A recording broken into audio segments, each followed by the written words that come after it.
Hello students, this is chapter number 3 and we are studying the glimpses of the past.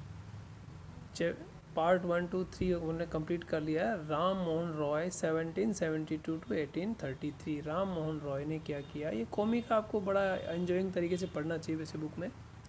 Ram Mohan Roy a land man from Bengal understood what was wrong with the country. Ram Mohan Roy जो बंगाल के थे, बहुत ही विद्वान आदमी थे, वो समझ गए थे कि देश के साथ क्या गलत हो रहा था। Let us not despise ourselves, our ancient culture is great. हमें नीचा नहीं देखना चाहिए, हमारी कल्चर, हमारी संस्कृति बहुत ही महान है। And we are capable of greater achievements, और हमारे अंदर वो ताकत है, कैपेबल है हम कि हम बड़े बड़े उपलब्धियाँ हमने हासिल की है। पहले we must first reform our society, पहले हमारे समाज को बदलना है। Superstitions have been ruining us, जो अंधविश्वास है, सुपरस्टिशंस मीन्स अंधविश्वास जो है हमें बर्बाद कर रहे हैं, ऐसा विचार वो रखते थे। He told his wife Uma, उन्होंने अपनी पत्नी उमा से कहा, किसने? राजा राम मोहन राय ने। Cows are of different colours but the colour of their milk is the same. कई कलर की गाय होती है, जो गाय होती है वो कई कलर्स की होती है, लेकिन उनका मिल्क जो है, दूध सबका सफ़ेद होता है। Different teachers have different opinion, अलग अलग टीचर, अलग अलग गुरु अलग अलग ओपिनियन इन अपना मत रखते हैं। But the essence of every religion is the same, किंतु हर धर्म का निष्कर्ष या ईश्वर वो एक ही है, ऐसा अपनी पत्नी से कहते थे। He was attracted by the science and modern knowledge, विज्ञान से प्रभावित थे राजा राम मोहन राय, साइंस से भी और आधुनिक नॉलेज से भी।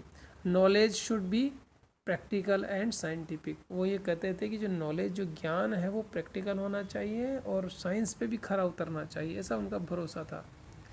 ही cross the seas and went to England to see what made the British powerful there, he told them. और वो उन्होंने समुद्र पार किया, जबकि यहाँ के धर्म के लोग क्या कर रहे थे, समुद्र क्रॉस करोगे तो तुम्हारा धर्म नष्ट हो जाएगा। जबकि उन्होंने क्रॉस किया और ब्रिटेन गए और वहाँ देखा कि ये लोग इतने पावरफुल कैसे हैं, और वहाँ जाके उन लोगों को राजा राम मोहन राय ने कहा, we accept you as ruler, हम आपको रूलर यानी राजा स्वीकार करते हैं। And you must accept us as subjects, और आप हमें अपनी प्रजा समझें। सब्जेक्ट्स का मतलब था प्रजा।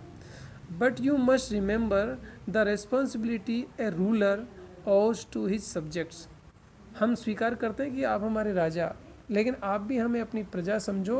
और एक राजा की जो जिम्मेदारी होती है, रिस्पॉन्सिबिलिटी होती है, वो आपको स्वीकार करनी चाहिए कि राजा जो है वो प्रजा का एक तरह से सेवक होता है या मालिक होता है, लेकिन पूरी देखभाल करता है, समस्याओं में उसका साथ देता है, ऐसा आपको मानना चाहिए। अंग्रेज़ों में जाके वहाँ भी उन्होंने सब बताया। He started news papers but the suspicious British stopped them in 1823। समाज को जगाने के लिए, समाज के लोगों को जागरूक करने के लिए उन्होंने एक न्यूज़पेपर शुरू किया, लेकिन सस्पिशियस था, थोड़ा डाउटफुल था ब्रिटिशर्स को, इसलिए वो अंग्रेज़ों ने उस अखबार पे रोक लगा दी 1823 में। Okay, then fifth 1765 to 1835। But the British continue to oppress Indians, किंतु भारतीयों को अंग्रेज लगातार दबाते रहे। In 1818 they had pass regulation third under it and Indian could be jailed without trial in the court. और उन्होंने एक कानून बनाया जिसका नाम था रेगुलेशन थर्ड, और उस कानून से किसी को भी बिना ट्रायल के, बिना कोर्ट में ले जाए, सीधे जेल में डाल दिया लोगों को, हज़ारों की संख्या में। All the time British officers in India drew big salaries and also made fortunes in private business। और अंग्रेज़ लोग, जो ब्रिटिश अधिकारी थे, वो हमेशा बड़ी बड़ी सैलरी लेते थे, उनको सैलरी देती थी वहाँ की गवर्नमेंट कंपनी, और यहाँ प्राइवेट बिजनेस भी करते थे साथ साथ में, और खूब मज़े ले रहे थे। By 1829 British was exporting British goods worth 7 crore rupees to India.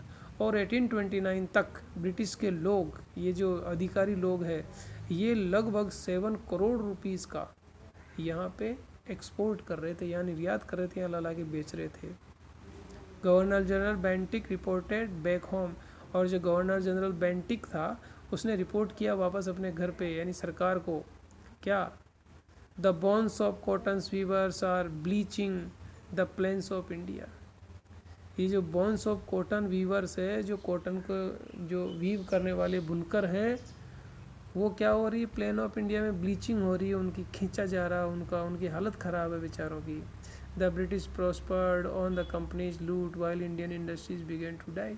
और जबकि भारतीय जो कंपनी थी, जो यहाँ के कुटीर उद्योग थे, वो मर रहे थे, ख़त्म हो रहे थे, काम नहीं मिल रहा था लोगों की। देखो कैसी हालत है, कोई काम नहीं था, क्योंकि सब कहाँ से ख़रीदा जा रहा था, अंग्रेज़ों के द्वारा। Okay students, till 5 we have completed. I will send you the remaining question 1 or 2. Okay, bye.